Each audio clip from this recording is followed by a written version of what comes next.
नमस्कार, राम राम। आज हम लोग जो है पद्म पुरस्कार पढ़ेंगे और स्पेशली इंडिया के तो हम लोग पढ़ेंगे ही, लेकिन राजस्थान के 5 लोगों को पढ़ना जरूरी है।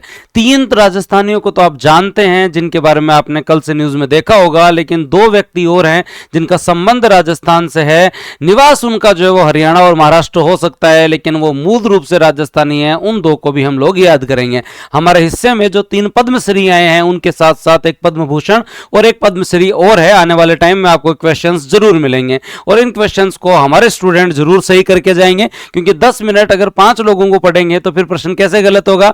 पद्म पुरस्कार की घोषणा की गई, जिसमें टोटल 131 लोगों को 131 पद्म पुरस्कार दिए गए हैं, जिनमें से दोस्तों 5 आपके यहां पर पद्म विभूषण है, 13 दोस्तों पद्म भूषण है और उसके साथ साथ 113 पद्मश्री हैं। उनमें 19 महिलाएं हैं, 16 मरणोपरांत हैं और 6 जो है वो दोस्तों जो है वो आपके यहां पे विदेशी एनआरआई या इस कैटेगरी के अंदर है, जिनके बारे में हम लोगों ने पहले भी चर्चा की है। राजस्थान के हिस्से में 3 पद्मश्री आते हैं। सबसे पहले उन्हीं के बारे में बात करते हैं। तगाराम जी भील के बारे में मैंने आपको बताया था। तगाराम जी भील जनरली जैसलमेर के जो है वो मूल सागर के रहने वाले हैं। अलगोजा के लिए रामनाथ चौधरी के बाद इन्हें जो है अब ये पद्मश्री जो है वो मिला है। याद रखना, अलगोजा वादन के लिए जो है वो दोस्तों इन्हें पद्मश्री दिया गया है। कहा जाता है कि बचपन में अपने पिता का अलगोजा चुरा कर इन्होंने जो सीखा था, और उसके बाद में चाहे मरु महोत्सव की बात हो, हर जगह इन्होंने 15 से अधिक देशों में प्रस्तुति दी है। बहुत अच्छे तरीके से जो है वो दोस्तों अलगोजा वादन करते हैं। और उसके साथ साथ केवल अलगोजा वादन ही नहीं, उसके साथ साथ जो है वो दोस्तों मटका या ऐसे और भी जो है वो वाद्य यंत्र जो है वो दोस्तों ये बहुत अच्छे से बजा लेते हैं। तो याद रखें, इन्हें पद्मश्री दिया गया है। अलगोजा वादन कहां के रहने वाले हैं? जैसलमेर मूल सागर के रहने वाले हैं। यह आप लोग जो है जरूर याद रखना, ठीक है। कौन सी श्रेणी में दिया गया? कला की श्रेणी में दिया गया है। कौन सी कैटेगरी में दिया गया? कला की कैटेगरी में दिया गया। अगला नाम गफरुद्दीन जी मेवाती जी का है, जो आपके यहाँ पे डीग के रहने वाले हैं। पहले भरतपुर, लेकिन अब डीग आप मान सकते हैं। और ये जरूर याद रखना, गफरुद्दीन जी मेवाती जिस कला में पारंगत है, उस कला के ये एक तरीके से अंतिम व्यक्ति है। ये कला स्पेशली अपनी भाषा में पांडुन का कड़ा, जो महाभारत पर आधारित लोक गायन होता है, उसको जो है वो दोस्तों 2,500 से अधिक दोहे इनको कंठस्थ याद हैं। और बिना किसी पुरस्कार के लालच के इन्होंने बिना किसी जो है वो राशि के लालच से इस लोक कला को ये पिछले लगभग जो है वो 15-20 सालों से जो है वो 20 से 25 सालों से जो है वो ये पूरे के पूरे स्पेशली आपके भरतपुर रीजन में ये इस लोक कला को आगे बढ़ा रहे हैं। और याद रखें, वादन भपंग का है, याद रखें आप भपंग के माध्यम से, लेकिन मेन कला जो है, जो लोक कला जो है वो पांडुन का कड़ा, याद रखें पांडुन का कड़ा, जिसमें लगभग 2,500 के आसपास जो दोहे हैं, स्पेशली डीग के रहने वाले हैं। कहा जाता है कि शादी विवाह के अंदर इनसे टाइम लिया जाता है, और ये जब टाइम देते हैं तभी लोग अपने शादी की डेट फिक्स भी करते हैं। इनकी इतनी उस जगह जो है वो डिमांड भी है, और इतने साल इन्होंने कला के क्षेत्र में दिए, तो पद्मश्री तो मिलना लाजमी था और पद्मश्री इन्हें दिया गया। आप लोग भी जरूर याद रखें, गफरुद्दीन जी मेवाती अपनी कला में ये पारंगत है। 12 के आसपास लोग वाद्य यंत्र ये सब कुछ बजा लेते हैं। भपंग के अलावा अलगोजा, चिकारा, जोगी, सारंगी सब कुछ बजा लेते हैं। डीग के रहने वाले हैं। याद रखें, गांव का नाम है केथवाड़ा गांव। हिंदू मुस्लिम संस्कृति के समन्वयक हैं, और मुस्लिम जोगी समुदाय से होते हुए भी ये स्पेशली जो है वो दोस्तों जो है वो क्या करते हैं, आपके यहाँ पे जोगी समुदाय से होते हुए भी इन्होंने जो है वो दोस्तों पूरे के पूरे हिंदू देवी देवताओं सबके जो है वो दोस्तों इनको जो है वो लोक कलाएं सारी पता है, और वो उनको दोहों के रूप में बताते हैं। याद रह जाएगा। उसके अलावा इन्हें जो संगीत नाटक अकादमी पुरस्कार भी जो है वो मिला हुआ है। उसके अलावा संगीत नाटक अकादमी पुरस्कार भी मिला हुआ है।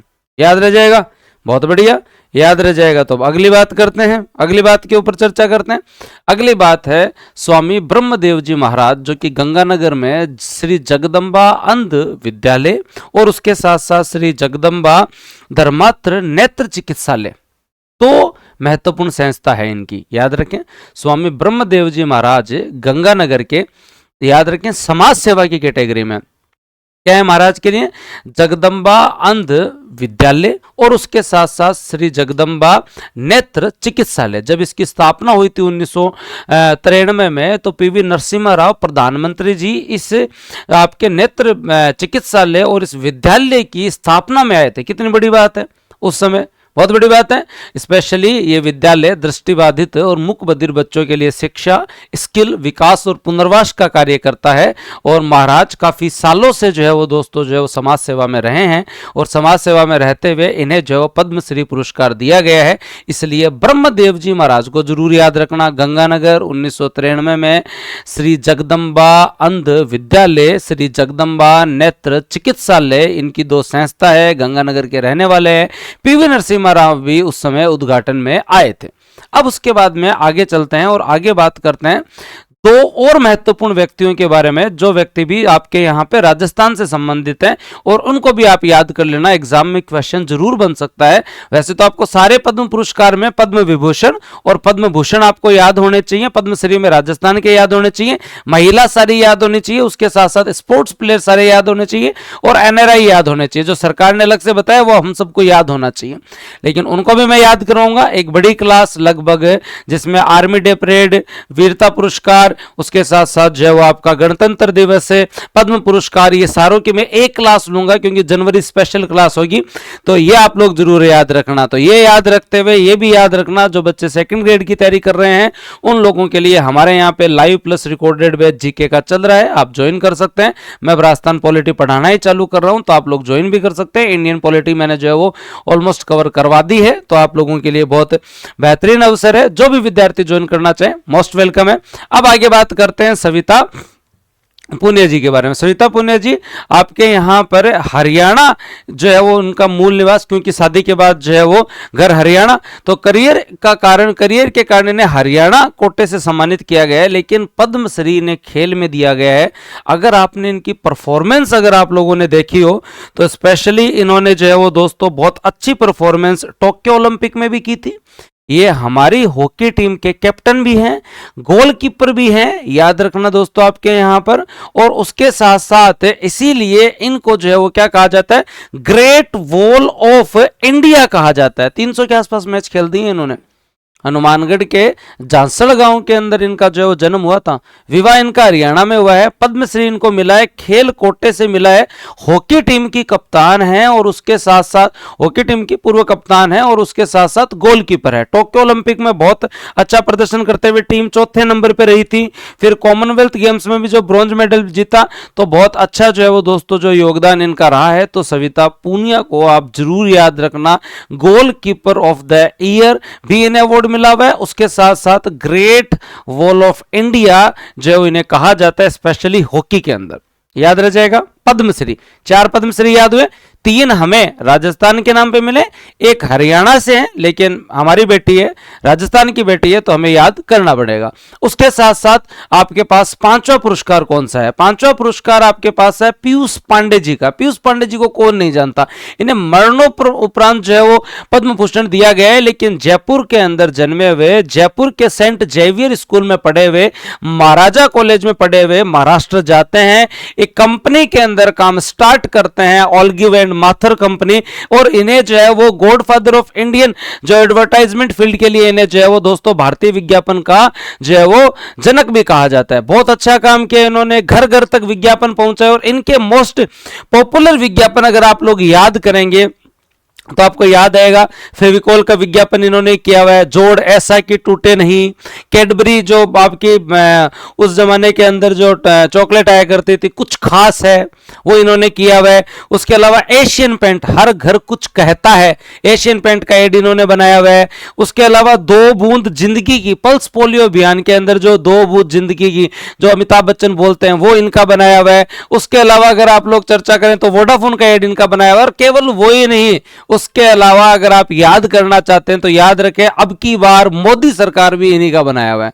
2014 में अब की बार, इन्होंने क्रेडिट नहीं लिया कभी, लेकिन अब की बार मोदी सरकार भी इन्हीं का बनाया हुआ है। तो याद रखना, पीयूष पांडे को कला के अंदर पद्म भूषण दिया गया है। निवास महाराष्ट्र है लेकिन मूल राजस्थानी है, हमें याद कर लेना चाहिए, बेहतरीन रहेगा। राजस्थान के महत्वपूर्ण व्यक्ति है, आप लोग जरूर याद रखना ये सारी चीजें। लेकिन अब हमसे कुछ चीजों में कंफ्यूज भी करवाया जाएगा। जब क्वेश्चन आएंगे तो ऐसे क्वेश्चन आएंगे जिसमें ये होगा निम्न में से किनको नहीं मिला, और उनमें पिछले साल के पद्म पुरस्कार सामने दिखेंगे और हम लालच में वो प्रश्न गलत कर देंगे, क्योंकि पिछले बार वाला थोड़ा थोड़ा याद है। तो इन 3 नामों को अलग रखना, क्योंकि ये पद्मश्री 2025 थे जो हमें 3 मिले थे। इस बार 3 मिले हैं, गफरुद्दीन जी, ब्रह्मदेव महाराज साहब और जो तगाराम जी। सविता पूनिया हरियाणा से है, हमारी बेटी है, तब हमने याद किया। और पीयूष पांडे जी को पद्म भूषण विज्ञापन में मिला है, कला कैटेगरी में मिला है, राजस्थान के मूल निवासी है, इसलिए हमने याद किया। पिछली बार किन किन को मिला था? पिछली बार सीन काफ निजाम को मिला था, आपको याद होगा, जोधपुर के हैं और शिक्षा और साहित्य के क्षेत्र के लिए इन्हें दिया गया था। बैजनाथ जी महाराज जो सीकर के हैं, अध्यात्म में इन्हें दिया गया था। और बतूल बेगम जो कि जयपुर के हैं और मांड गायकी के लिए दिया गया था। तो पिछले बार के 3 नाम बतूल बेगम, बैजनाथ जी महाराज और सीन काफ निजाम भी याद रखना, क्योंकि क्वेश्चन में अगला पूछेगा निम्न में से किसी को नहीं दिया गया, या 2025 में किसको दिया गया, 26 में किसको दिया गया, तो ये कंफ्यूजन नहीं होना चाहिए। शीनकाफ निजाम, बैजनाथ जी महाराज और जो बतूल बेगम पिछली बार, और इस बार आप लोगों को पता है तगाराम जी, गफरुद्दीन जी और दोस्तों ब्रह्मदेव जी महाराज, सविता जी, और उसके साथ साथ इनको जो याद रखना ही है। और उसके साथ साथ आरएस प्री का बैच आपका चल रहा है, ज्वाइन कर सकते हो, आप लोगों के लिए ये स्पेशल बैच है, आप लोग तैयारी कीजिए, बहुत बेहतरीन। और जो किताबों के बारे में बात है, जो भी बच्चे इंतजार कर रहे हैं उन लोगों को मैं बता देता हूं, किताबें ऑलमोस्ट आपकी आई हुई हैं, मेंस की किताबें आने वाली हैं, और इंडियन पॉलिटी और राजस्थान पॉलिटी का नया एडिशन आने वाला है, जिसके लिए थोड़े दिन रुक जाइए, ठीक है। मेंस की साइंस भी आपके अलग से आएगी। तो ये सारी की सारी चीजें आपको याद हो चुकी है, स्पेशली एलडीसी की, हमारी जनरल साइंस की या एवरीडे साइंस की बुक आई है, उसे आप जो है वो मार्केट से या बूस्टर के ऐप से मंगवा सकते हैं। धन्यवाद, जय हिंद, राम राम। सारी सूचना आपको दे दी गई है, और अब जो है वो शाम को मिलेंगे 8 बजे, सुबह सुबह आपके लिए बना दिया एक वीडियो। थैंक यू भाई, थैंक यू, जय हिंद।